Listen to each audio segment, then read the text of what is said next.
Welcome sa West Philippine Sea 101.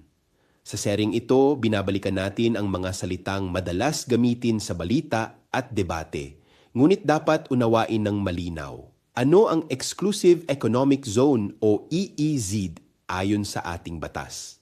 Ang EEZ ay ang bahagi ng dagat kung saan may eksklusibong karapatan ang Pilipinas sa likas yaman tulad ng isda, natural gas, langis at iba pa.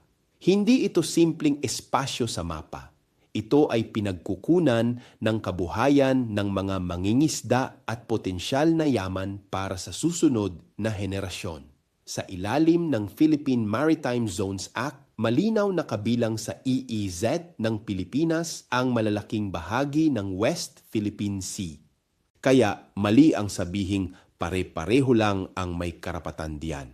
Ang EEZ ay malinaw na itinatakda ng batas at kinikilala rin sa ilalim ng UNCLOS. Kapag ang yamang dagat ay pinabayaan o ipinagwalang bahala, hindi lamang teritoryo ang nawawala.